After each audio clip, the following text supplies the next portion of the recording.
ಯಾವುದೇ ಒಂದು ಭಾಷೆ ಅಭಿವೃದ್ಧಿ ಆಗಬೇಕಿದ್ರೆ ಅದರಲ್ಲಿ ನಿರಂತರವಾದಂತಹ ಕೃಷಿ, ಅಧ್ಯಯನ, ಸಂಶೋಧನೆಗಳೆಲ್ಲ ಆಗ್ತಾ ಇರಬೇಕಾಗಿರ್ತದೆ. ಆ ಒಂದು ನಿಟ್ಟಿನಲ್ಲಿ ಇಂದಿನ ಈ ಬೆಳವಣಿಗೆ ಏನಿದೆ ಇದು ಬಹುಶಃ ಬಹಳ ಸ್ವಾಗತಾರ್ಹವಾದಂತಹ ಒಂದು ಬೆಳವಣಿಗೆ ಅಂತ ನಾನು ಭಾವಿಸ್ತೇನೆ.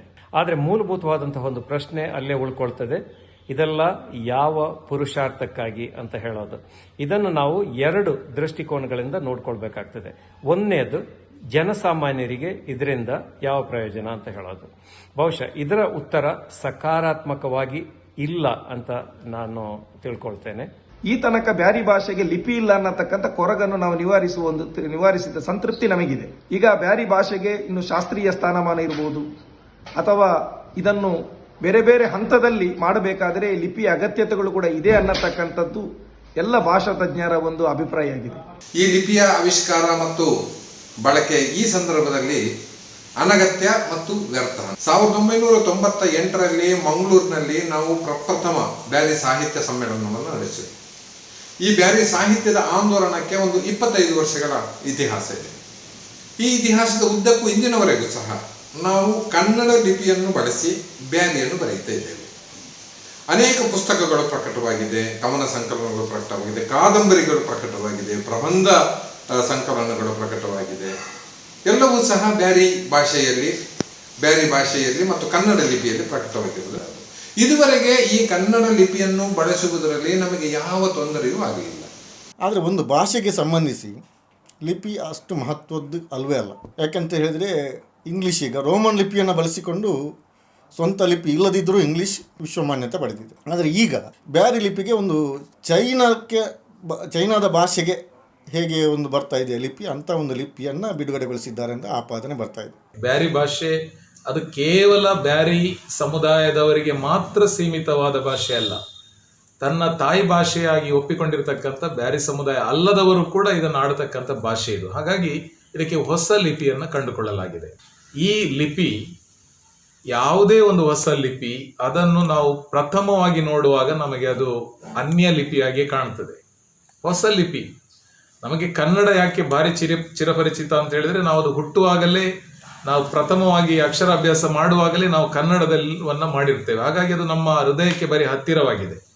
ಇದು ಇಷ್ಟರವರೆಗೆ ಇಲ್ಲದ್ದು ಇವತ್ತು ನಿನ್ನೆಯಿಂದ ಜಾರಿಯಾದಾಗ ಅದನ್ನು ನೋಡುವಾಗ ನಿಮಗೆ ವಿದೇಶಿ ಲಿಪಿಯಾಗಿ ಕಂಡರೂ ಕೂಡ ಇದರಲ್ಲಿ ಅದರದೇ ಆದಂಥ ಸ್ವಂತಿಕೆ ಇದೆ.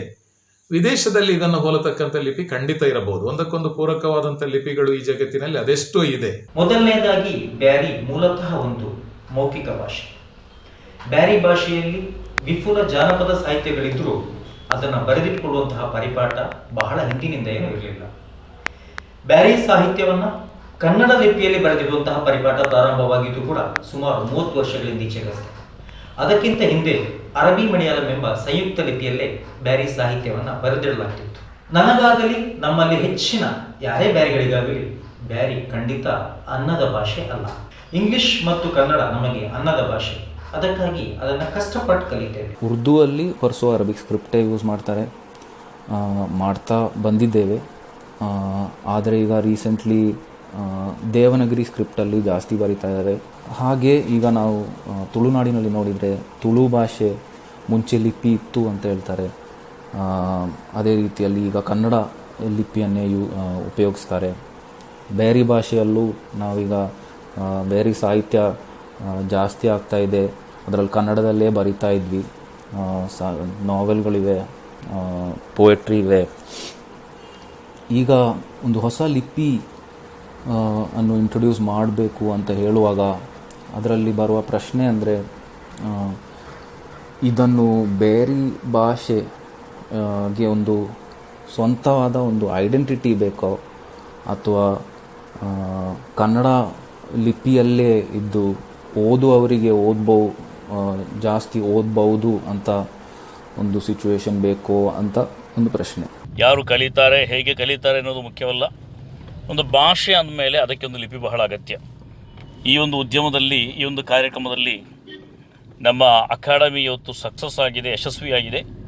ಎಲ್ಲರೂ ಕೂಡ ಅದನ್ನು ಅಭಿನಂದಿಸಿ ಪ್ರೋತ್ಸಾಹಿಸಿ ಬ್ಯಾರಿ ಭಾಷೆಯ ಆಂದೋಲನವನ್ನು ಯಶಸ್ವಿಗೊಳಿಸಲಿಕ್ಕೆ ಪ್ರಯತ್ನ ಮಾಡಬೇಕು ಅಂತ ನಾನು ಕರೆ ನೀಡ್ತಾ ಇದ್ದೇನೆ. ಅದು ಒಂದು ಅಗತ್ಯವಿಲ್ಲದಂತಹ ಒಂದು ಕೆಲಸ ಅಂತ ಅನಿಸ್ತಾ ಇದೆ. ಯಾಕಂತ ಹೇಳಿದರೆ ಈಗಾಗಲೇ ಸಾವಿರಾರು ವರ್ಷಗಳಿಂದ ಈ ಭಾಷೆ ಬಳಕೆಯಲ್ಲಿದೆ. ಲಿಪಿ ಇಲ್ಲದೆ ನಾವು ಬಳಸ್ತಾ ಇದ್ದೇವೆ. ಅದೇ ಸಂದರ್ಭದಲ್ಲಿ ಲಿಪಿ ಇಲ್ಲ ಅನ್ನುವಂಥದ್ದು ಒಂದು ಭಾಷೆಯ ಕೊರತೆ ಅಲ್ಲ. ಇವತ್ತು ಈಗಾಗಲೇ ಭಾರತದಲ್ಲಿ 1000ಕ್ಕಿಂತ ಹೆಚ್ಚು ಭಾಷೆಗಳಿವೆ. ಅದರಲ್ಲಿ ಕೂಡ 22 ಭಾಷೆಗಳನ್ನು ಬಹಳ ಮುಖ್ಯ ಭಾಷೆಯಾಗಿ ಗುರುತಿಸಿದ್ದಾರೆ. ಆ ಪೈಕಿ 13 ಭಾಷೆಗಳಿಗೆ ಮಾತ್ರ ಲಿಪಿ ಇದೆ. ಉಳಿದ ಭಾಷೆಗಳು ಲಿಪಿ ಇಲ್ಲದೆ ಇವತ್ತು ಜೀವಂತವಾಗಿ ಉಳ್ಕೊಂಡಿದೆ. ಅಂದರೆ ಭಾಷೆ ಉಳಿಯುವಂಥದ್ದು ಲಿಪಿಯಿಂದಲ್ಲ, ಬದಲು ಅದನ್ನು ಬಳಸುವಂಥ ಜನರಿಂದ.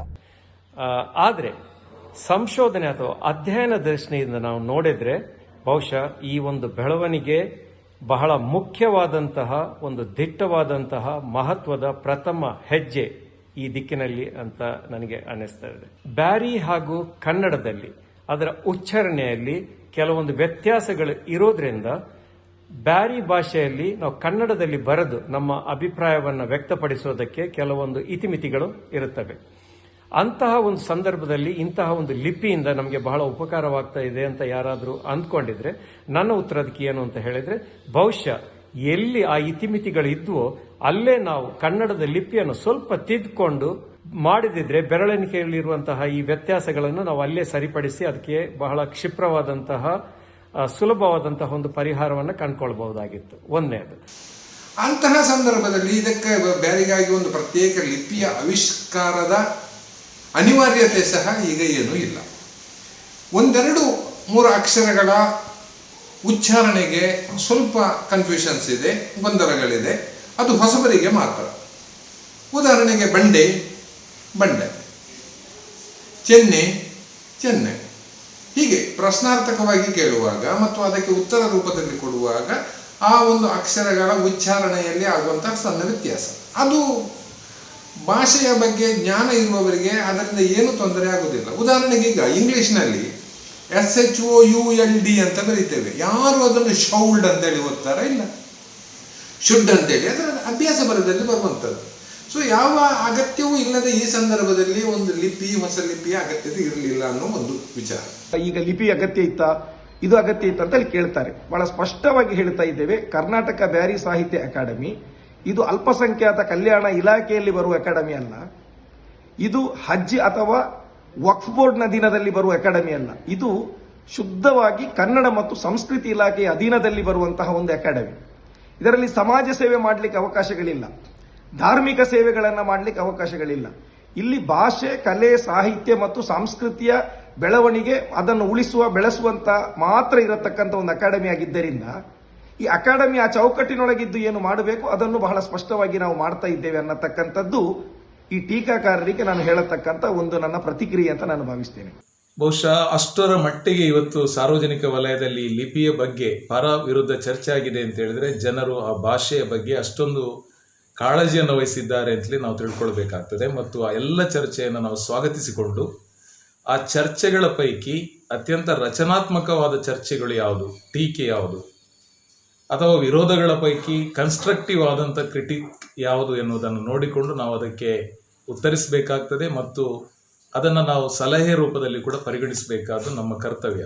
ಈಗ ಈ ಲಿಪಿಯನ್ನ ರಚನೆ ಮಾಡಿ ಒಂದು ಸಲ ನಾವು ದಾಖಲೆ ಮಾಡಿ ಅಂಗೀಕರಿಸಿ ಒಪ್ಪಿಕೊಂಡು ಬಿಟ್ಟರೆ ಅದನ್ನ ಕೆಲವಾದ ಜನಾದರೂ ಕೂಡ ಅದನ್ನ ಕಲಿತು ಅವರವರ ಹೆಸರು, ಅವರವರ ಊರು, ಕೆಲವು ಸಣ್ಣ ಪುಟ್ಟ ವಿಷಯಗಳನ್ನು ಬರೀಲಿಕ್ಕೆ ಅವರು ನೆನಪು ಮಾಡಿಕೊಂಡು ಇಟ್ಟು ಬಿಟ್ಟರೆ ಅದು ಮುಂದಿನ ತಲೆಮಾರಿಗೆ ಹಸ್ತಾಂತರ ಆಗ್ತದೆ, ವರ್ಗಾವಣೆ ಆಗ್ತದೆ. ಆ ದೃಷ್ಟಿಯಿಂದ ಈ ಲಿಪಿ ಬಹಳಷ್ಟು ಮಾಡಿದಂಥ ಕಾರ್ಯ ಬಹಳಷ್ಟು ಅಭಿನಂದನೀಯ ಕೆಲಸ. ಇದು ಯಾವುದೇ ಕಾರಣಕ್ಕೂ ಇದನ್ನು ವ್ಯರ್ಥ ಪ್ರಯತ್ನ ಅಂತ ಹೇಳಸಾಗಲದು. ಇದನ್ನು ನಾನು ಬ್ಯಾರಿ ಅಕಾಡೆಮಿಯ ಅಧ್ಯಕ್ಷನಾಗಿ ಬೇಡ ಅಂತ ಹೇಳುವಾಗಿಲ್ಲ. BJP ಗವರ್ಮೆಂಟ್ ಹೇಗೆ ಹಿಂದಿ ಭಾಷೆಯನ್ನು ಕನ್ನಡಿಗರ ಮೇಲೆ ಹೇರಲಿಕ್ಕೆ ಹೊರಟಿದ, ಅದೇ ರೀತಿ ನಮ್ಮ BJP ಸರ್ಕಾರ ನೇಮಿಸಲ್ಪಟ್ಟ ಅಧ್ಯಕ್ಷರು ಲಿಪಿಯನ್ನು ಬ್ಯಾರಿಗಳ ಮೇಲೆ ಹೇರಲಿಕ್ಕೆ ಹೊರಟಿದ್ದಾರೆ ಎಂದು ಅಭಿಪ್ರಾಯ ಬಂದಿದೆ. ಫೇಸ್ಬುಕ್ನಲ್ಲಿ, ವಾಟ್ಸಪ್ನಲ್ಲಿ ಅವರ ಹೇಳಿಕೆಗಳನ್ನು ನೋಡುವಾಗ ನಾನು ಹೇರಲಿಲ್ಲ, ಇದು ಅಗತ್ಯ ಅಂತ ಹೇಳ್ತಾರೆ. ಆದರೂ ನಾವೆಲ್ಲ ನೋಡುವಾಗ ಅದು ಹೇರಿಕೆ ಆಗಿದೆ, ಅದನ್ನು ಹೇರಬಾರ್ದು. ಮತ್ತು ವಿದ್ವಾಂಸರ ಅಭಿಪ್ರಾಯವನ್ನು ಪಡೆಯಲಿಲ್ಲ. ಅವರಿಗೆ ಹೇಳ್ತಾರೆ, ನಾವು ಜೈನಿಯವರು, ಅವರ ವಿದ್ವಾಂಸರು, ಅವರು ಧಾರ್ಮಿಕ ವಿದ್ವಾಂಸರು. ಹಾಗೆಯೇ ಬೇರೆ ಎಲ್ಲ ಅದರಲ್ಲಿದ್ದವರು ಅಧ್ಯಾಪಕರು ಮತ್ತು ಪತ್ರಕರ್ತರು, ಅವರೆಲ್ಲ ಭಾಷೆಯ ಬಗೆಗಿನ ವಿದ್ವಾಂಸರಲ್ಲ. ಈಗ ಪ್ರೊಫೆಸರ್ ವಿವೇಕ್ ರೈ ಅವರಿದ್ದಾರೆ, ನಾವಡ್ರವರಿದ್ದಾರೆ. ಇಂಥವರೆಲ್ಲ ಇವರೆಲ್ಲ ಕಮಿಟಿ ಮಾಡಿದರು. ಅದನ್ನು ವಿದ್ವಾಂಸರ ಮುಂದೆ ಇಟ್ಟು, ಭಾಷಾ ತಜ್ಞರ ಮುಂದೆ ಇಟ್ಟು, ಮತ್ತು ಜನಸಾಮಾನ್ಯರಿಗೂ ಕೂಡ ಅದನ್ನು ತಲುಪಿಸಿ ಎಲ್ಲರ ಅಭಿಪ್ರಾಯವನ್ನು ಪಡೆದು ಈಗೊಂದು 6 ತಿಂಗಳು ಆಗಿದೆ, ಇನ್ನೊಂದು 6 ತಿಂಗಳು ಕಾದು ಎಲ್ಲರ ಅಭಿಪ್ರಾಯವನ್ನು ಪಡೆದು ವಿದ್ವಾಂಸರ ಒಪ್ಪಿಗೆಯನ್ನು ಕೂಡ ಪಡೆದು ಅನಂತರ ಬಿಡುಗಡೆಗೊಳಿಸ್ಬೋದಿತ್ತು. ಆವಾಗ ಒಂದು ಒಪ್ಪಿಗೆ ಎಲ್ಲರದ್ದು ಬರ್ತಿತ್ತು. ಇದು ಏಕಾಏಕಿ ಇನ್ನು ಬ್ಯಾರಿ ಲಿಪಿಯಲ್ಲಿ ಬರೆಯಿರಿ ಅಂದರೆ ಬ್ಯಾರಿ ಸಾಹಿತ್ಯ ಇನ್ನು 50 ವರ್ಷಗಳಷ್ಟು ಹಿಂದಕ್ಕೆ ತಳ್ಳಲ್ಪಡ್ತದೆ ಅಂತ ಹೇಳಿದ್ರೆ ನನಗಂತೂ ಸಂಶಯ ಬರ್ತಿಲ್ಲ. ಎಷ್ಟು ಮಂದಿ ಬ್ಯಾರಿ ಲಿಪಿಯನ್ನು ಕಲಿಯಲು ಸಿದ್ಧರಿರ್ತಾರೆ? ಆಯ್ತಪ್ಪ, ನನ್ನಂತಹ ಸಾಹಿತ್ಯಾಸಕ್ತರು ಕಲಿತಾರೆ, ಅದನ್ನು ಓದುವವರು ಯಾರು? ನಾನೇ ಬರೆದು ಅಥವಾ ನಾವೇ ಬರೆದು ನಾವೇ ಓದಬೇಕಷ್ಟೇ. ಬ್ಯಾರಿ ಸಾಹಿತ್ಯ ಇವತ್ತು ಅಂಬೆಗಾಲಿಟ್ಟು ಎದ್ದು ನಿಲ್ತಾ ಇದೆ. ಈ ಕಾಲದಲ್ಲಿ ಹೊಸತೊಂದು ಲಿಪಿಯನ್ನು ತಂದು ಬ್ಯಾರಿ ಸಾಹಿತಿಗಳು ಬ್ಯಾರಿ ಸಾಹಿತ್ಯ ಅದರ ಹಿಂದೆ ಬಿದ್ದರೆ ಬ್ಯಾರಿ ಸಾಹಿತ್ಯ ಇನ್ನು 50 ವರ್ಷ ಹಿಂದುಳಿಯುತ್ತೆ. ಈಗ ನಾವು ಈಗಾಗಲೇ ಬರಿತಾ ಇರುವಂತಹ ಕನ್ನಡ ಲಿಪಿಯಲ್ಲಿ ಬ್ಯಾರಿ ಮಾತ್ರವಲ್ಲದೆ ನಮ್ಮ ಸಹೋದರ ಭಾಷೆಗಳಾದ ತುಳು, ಕೊಂಕಣಿ, ಕೊಡವ ಇತ್ಯಾದಿ ಭಾಷೆಗಳ ಸಾಹಿತ್ಯಗಳು ಅದರಲ್ಲೇ ಬರ್ತಾ ಇವೆ. ಯಾಕೆ ಅವ್ರು ಮುಂದೆ ಹೋಗಿಲ್ವಾ? ತುಳು ಬಹಳಷ್ಟು ಮುಂದೆ ಹೋಗಿದೆ. ಅವರು ಕೂಡ ಸ್ವತಂತ್ರ ಲಿಪಿಯನ್ನ ಸಂಶೋಧಿಸಿದ್ದಾರೆ. ಅದರ ವಿವಾದಗಳೇನೇ ಇರ್ಬೋದು, ಆದರೆ ಅವರು ಅದರಲ್ಲಿ ಸಾಹಿತ್ಯವನ್ನು ರಚಿಸಲಿಕ್ಕೆ ಮುಂದಾಗಲಿಲ್ಲ. ಯಾಕಂತ ಹೇಳಿದ್ರೆ ಸಾಹಿತ್ಯ ಹಿಂದುಳಿತದೆ ಅಂತ ಹೇಳುವಂತ ಕಾರಣಕ್ಕೆ. ಹಾಗಿರುವುದರಿಂದ ಬ್ಯಾರಿ ಲಿಪಿಯನ್ನ ಬದಿಗಿಟ್ಟುಕೊಂಡು ಈಗಾಗಲೇ ನಮ್ಮಲ್ಲಿರುವಂತಹ ನಮ್ಮ ರಾಜ್ಯದ ಭಾಷೆಯಾದ ಕನ್ನಡ ಲಿಪಿಯಲ್ಲೇ ನಾವು ಸಾಹಿತ್ಯವನ್ನು ರಚಿಸಲಿಕ್ಕೆ ಮುಂದಾಗಬೇಕಾಗಿ. ಈಗ ಒಂದೇ ದಿವಸ ಬಿಡುಗಡೆಯಾದ ನಂತರ ಬಹಳಷ್ಟು ಮಂದಿ ಫೇಸ್ಬುಕ್ಗಳಲ್ಲಿ ಇದೇ ಲಿಪಿಯನ್ನು ಬಳಸಿಕೊಂಡು ತಮ್ಮ ಹೆಸರುಗಳನ್ನು ಬರೀಲಿಕ್ಕೆ ಶುರು ಮಾಡಿದ್ದಾರೆ. ಬಹಳಷ್ಟು ಮಂದಿ ನಾನು ಇಂಥ ತಿಂಗಳಲ್ಲಿ ನಾನು ಹುಟ್ಟಿದ್ದೇನೆ ಅಂತೇಳಿ ಫೇಸ್ಬುಕ್ ಅಲ್ಲಿ ಬರೆಯುವುದನ್ನು ತೋರಿದ್ದೇನೆ. ಒಂದು ದಿವಸದಲ್ಲಿ ಆದಂತ ಬೆಳವಣಿಗೆ. ಮತ್ತು ಮುಂದಿನ ದಿನಗಳಲ್ಲಿ ಯಾವುದೇ ಭಾಷೆಗಳು ಒಂದೇ ದಿವಸ ಬಂದಾಗ ಸುಲಭ ಆಗುವುದಿಲ್ಲ, ಕಲೀಲಿಕ್ಕೆ ಸ್ವಲ್ಪ ಕಷ್ಟ ಇದೆ. ಆದರೆ ಇದನ್ನು ಮಾಡಿಕೊಂಡು ಬಹಳಷ್ಟು ಮಂದಿ ತಮ್ಮ ಹೆಸರುಗಳನ್ನು ಬರೆದ್ರು, ಆ ಸಂತೋಷ. ಆಮೇಲೆ ಕೆಲವರು ಹೇಳಿದ್ರು ಚೈನಾ ಭಾಷೆಗೂ ಇದಕ್ಕೂ ಯಾವುದೇ ಸಂಬಂಧಗಳಿಲ್ಲ, ಅದನ್ನು ತೆಗೆದು ಇದನ್ನು ಇಟ್ಟು ಅವರು ನೋಡಿಕೊಳ್ಳಿ. ಅಥವಾ ದಕ್ಷಿಣ ಭಾರತದ ಉತ್ತರ ಭಾರತದ ಯಾವುದೇ ಭಾಷೆಗೂ ಸಾಮೀಪ್ಯ ಆದಷ್ಟು ಇಲ್ಲದೆ ಮತ್ತು ಜನರ ಸ್ಮೃತಿ ಪಟಲದಲ್ಲಿ ಇರುವ ರೀತಿಯಲ್ಲಿ ಮತ್ತು ಇದನ್ನು ಮುಂದಿನ ದಿನಗಳಲ್ಲಿ ಬರೆಯುವ ವಿಧಾನಗಳು ಹೇಗೆ ಅನ್ನತಕ್ಕಂಥದ್ದನ್ನು ಆ ಬೋಧನಾ ಮತ್ತು ಕಲಿಕಾ ನಿಯಮವನ್ನು ಮಾಡಿದಾಗ ಇನ್ನಷ್ಟು ಸುಲಭ ಆಗುತ್ತೆ. ಯಾವುದೇ ಭಾಷೆ ಮೊದಲು ನೋಡಿದ ತಕ್ಷಣ ಗೊತ್ತಾಗುವುದಿಲ್ಲ, ಕಷ್ಟ ಇದೆ ಸ್ವಲ್ಪ, ಆದರೆ ಅದಾಗುತ್ತೆ. ಆಮೇಲೆ ಈ ಭಾಷೆಯನ್ನು ಯಾರ ಮೇಲೂ ಹೇರಿಕೆಯನ್ನ ಮಾಡುವುದಿಲ್ಲ. ಈಗ ತೃತೀಯ ಭಾಷೆಯಾಗಿ ನಾವು ಮುಂದಿನ ವರ್ಷ ಪಠ್ಯ ಮಾಡುವಾಗ ಕನ್ನಡವನ್ನು ಬಳಸಿ ಮಾಡ್ತೇವೆ. ಅದರಲ್ಲಿ ವರ್ಣಮಾಲೆಗಳನ್ನು ಹಾಕಿ ಕಲಿಸುವ ಪ್ರಯತ್ನಗಳನ್ನು ಆರಂಭ ಮಾಡ್ತೇವೆ ಆ ಮಕ್ಕಳಿಗೆ. ಸೊ ಅದೇ ರೀತಿಯಲ್ಲಿ ಇದು ಹೇರಿಕೆ ಅಲ್ಲ. ಯಾರಾದರೊಬ್ಬರು ಬ್ಯಾರಿ ಭಾಷಿಕರು ನೀವು ತಮಿಳಲ್ಲೇ ಬೇಕಾದ್ರೆ ಬ್ಯಾರಿ ಭಾಷೆಯನ್ನು ಬರೆಯಿರಿ, ಪ್ರಶ್ನೆ ಮಾಡುವುದಿಲ್ಲ. ನೀವು ಕನ್ನಡವನ್ನು ಬಳಸಿ ಮಾಡಿ, ನೀವು ಮಲಯಾಳಮನ್ನು ಬಳಸಿ ಮಾಡಿ, ನೀವು ಅರಬಿಯನ್ನು ಬಳಸಿ ಮಾಡಿ, ಯಾರು ಪ್ರಶ್ನೆ ಮಾಡುವುದಿಲ್ಲ. ಆದರೆ ಇಲ್ಲ ನಾನು ಬ್ಯಾರಿ ಭಾಷೆಯಲ್ಲೇ ಬರೆಯುತ್ತೇನೆ ಅಂತ ಹೇಳುವಂತ ವ್ಯಕ್ತಿಗಳಿಗೆ ಬೇರೆ ಲಿಪಿ ಇಲ್ಲದೆ ಇರುವುದರಿಂದ ಅಂಥವರಿಗೆ ನಾವು ಈ ಲಿಪಿಯನ್ನು ನಾವು ಕೊಟ್ಟಿದ್ದೇವೆ. ಎರಡನೇದು ನೋಡಿ, ನಮ್ಮ ಅನೇಕ ಮಕ್ಕಳು ಈಗ ಶಾಲೆಗಳಲ್ಲಿ ಇಂಗ್ಲಿಷ್ ಮೀಡಿಯಂಗೆ ಹೋಗ್ತಾರೆ. ಸೊ ಅವರಿಗೆ ಒಂದು ಸಬ್ಜೆಕ್ಟು ಕನ್ನಡ ಇರ್ತದೆ. ಕನ್ನಡ ಇದ್ರೂ ಸಹ ಅಲ್ಲಿ ಏನಾಗ್ತದೆ ಅಂದರೆ ನಮ್ಮ ಮಕ್ಕಳಿಗೆ ಕನ್ನಡ ಲಿಪಿಯ ಪರಿಚಯ ಆಗ್ತದೆ, ಆದರೆ ಕನ್ನಡ ಭಾಷೆಯ ಜ್ಞಾನ ಇಲ್ಲದ ಕಾರಣ ಅವರಿಗೆ ಕನ್ನಡ ಕಲಿಯಲಿಕ್ಕೆ ಸ್ವಲ್ಪ ಕಷ್ಟ ಆಗ್ತದೆ. ಅದೇ ಸಂದರ್ಭದಲ್ಲಿ ಈ ಕನ್ನಡ ಲಿಪಿಯಲ್ಲಿರುವಂತಹ ಬೇರೆ ಭಾಷೆಯನ್ನು ಅವರು ಬಹಳ ಸುಲಭವಾಗಿ ಓದ್ತಾರೆ. ಕಾರಣ ಏನಂದರೆ ಇಲ್ಲಿ ಅವರಿಗೆ ಭಾಷೆಯ ಜ್ಞಾನವಿದೆ, ಕನ್ನಡ ಲಿಪಿಯ ಪರಿಚಯವಿದೆ. ಸೊ ಇದು ಎರಡರಿಂದಾಗಿ ಅವರು ಬಹಳ ಸುಲಭವಾಗಿ ಈ ಬ್ಯಾರಿ ಭಾಷೆಯನ್ನು ಓದ್ತಾರೆ. ಸೊ ಈ ರೀತಿ ಒಂದು ಬೆಳವಣಿಗೆ ಆಗ್ತಾ ಇರುವಾಗ ಮಧ್ಯದಲ್ಲಿ ಒಂದು ಹೊಸ ಲಿಪಿಯನ್ನು ಹಾಕಿದರೆ ಇದರ ಪರಿಣಾಮ ಏನಾಗಿತ್ತು?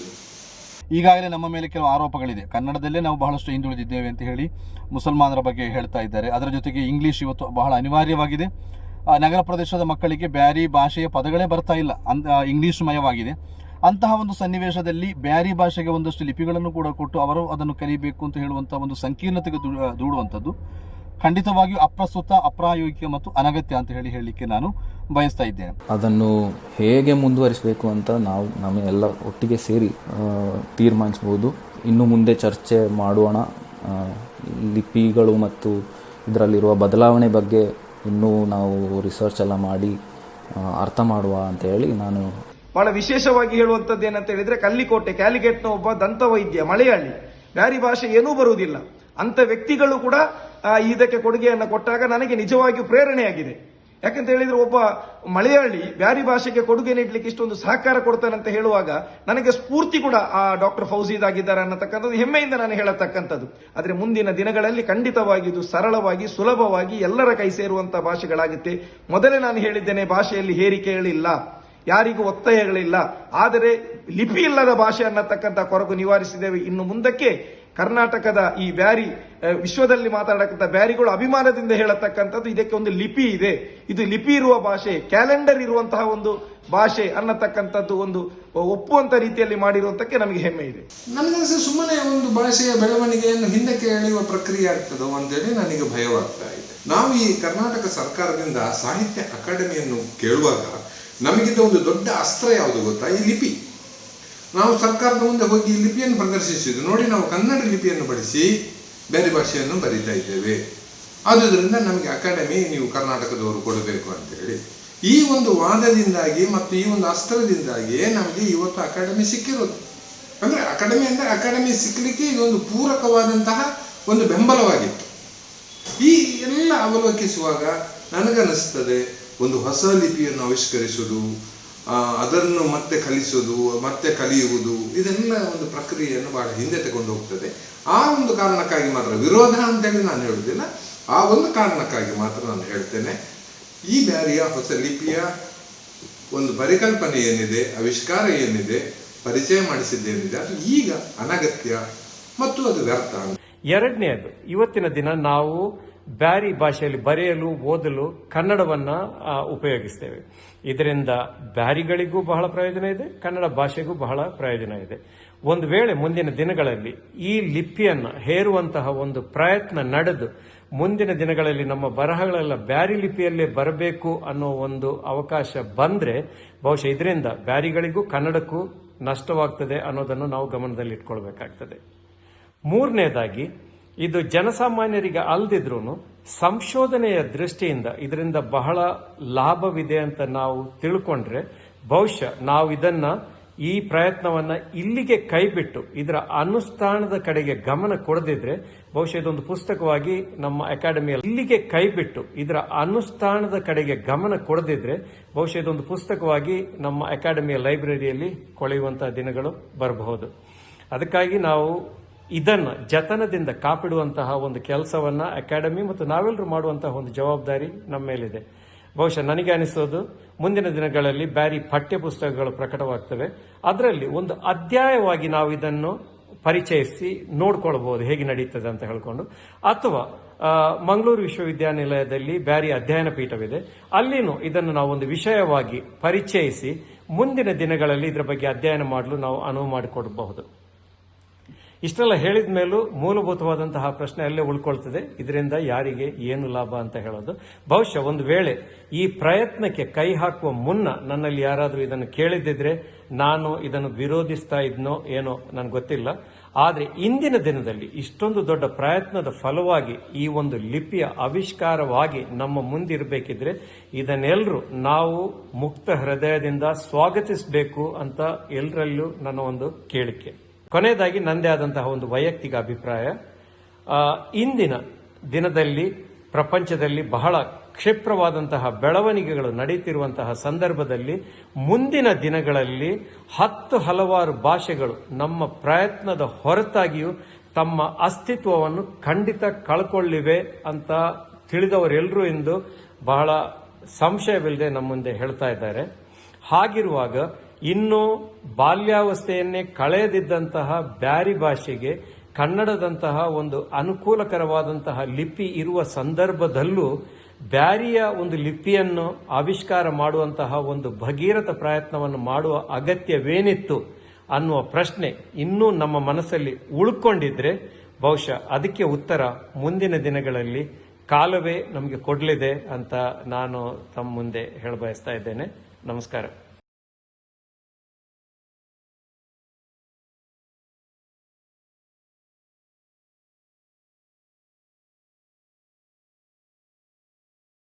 ಸತ್ಯನಿಷ್ಠ ಮಾಧ್ಯಮಕ್ಕೆ ಓದುಗರು ವೀಕ್ಷಕರ ಆರ್ಥಿಕ ಬೆಂಬಲ ಅತ್ಯಗತ್ಯ. ನೀವು ವಾರ್ತಾಭಾರತಿಯನ್ನು ಮೆಚ್ಚುತ್ತೀರಿ ಎಂದಾದರೆ ಹಿಂದೆ ಅದರ ಆನ್ಲೈನ್ ಆವೃತ್ತಿಯ ವಾರ್ಷಿಕ ಚಂದಾದಾರರಾಗಿ ಅದನ್ನು ಬೆಂಬಲಿಸಿ. ವಿವರಗಳಿಗೆ ಈ ದೂರವಾಣಿ ಸಂಖ್ಯೆಯನ್ನು ಸಂಪರ್ಕಿಸಿ ಅಥವಾ ಈ ಲಿಂಕ್ಗೆ ಭೇಟಿ ನೀಡಿ.